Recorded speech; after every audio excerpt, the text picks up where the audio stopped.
সবাইকে আজকের দুপুরে স্বাগত। তো বাইরে তেমন ঠান্ডা নেই, তবুও মন হলো আজকে একটু খিচুড়ি রান্না করব। আজ আয়োজন করলাম ডালিয়ার খিচুড়ি। তো বেশি দেরি নয়, প্রথমে সবজিগুলো গুছিয়ে নিলাম। কাঁচা কলা, কুমড়ো, গাঁটি, বরবটি, বেগুন আর আলু সব কটাকে কিন্তু খুব মন দিয়ে ছোট ছোট ডুমো ডুমো করে কেটে নিলাম। সবজিগুলো যেন আজকের রান্নার জন্য একদম সেজেগুজে তৈরি। এরপর ডাল আর ডালিয়ে নিলাম। একটা শুকনো কড়াইয়ে দুটোকে একসঙ্গে হালকা করে ভেজে নিলাম। এই ভাজার জন্যই দারুণ একটা মিষ্টি সুগন্ধ বেরোচ্ছিল, যেটা খিচুড়ির আসল স্বাদ। ভাজা হয়ে গেলে ওগুলো নামিয়ে একপাশে রাখলাম। এবার রান্নার আসল মজা। কড়াইয়ে তেল গরম করতে দিলাম। তেলটা গরম হতেই প্রথমে ফোড়ন দিলাম 5 ফোড়ন, সঙ্গে 2টো শুকনো লঙ্কা আর 2টো তেজপাতা। এই মশলাগুলো যখন তেলের মধ্যে নিজেদের গন্ধ ছড়াতে শুরু করলো, তখন সেই সুবাসে পুরো রান্নাঘর ভরে গেল।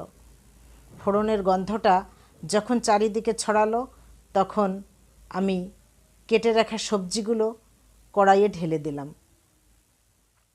সবজিগুলোকে তেলের সাথে ভালো করে নেড়েচেড়ে নিলাম। তারপর শুরু হলো কষানোর পালা। কিছুক্ষণ ধরে সবজিটা সুন্দর করে কষিয়ে নিলাম। কষানোর সময় সবজির রঙটা যেমন পাল্টায়, তেমনই এর স্বাদটাও গভীর হয়।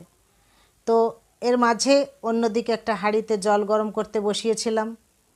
জলটা গরম হয়ে গেছে এবং টকবক করে ফুটতে শুরু করেছে।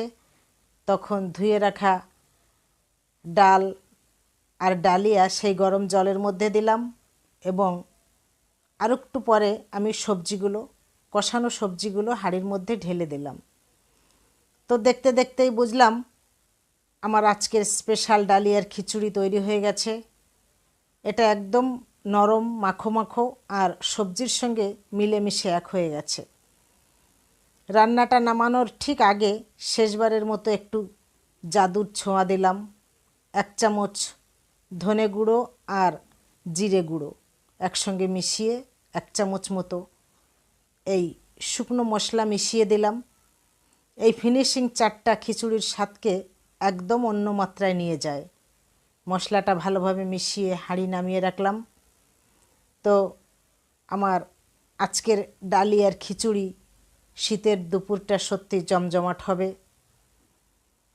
রান্নাটা শেষ করে এই তৃপ্তিটাই আসলে সবচেয়ে বড় পুরস্কার। তো সবাই ভালো থাকবেন।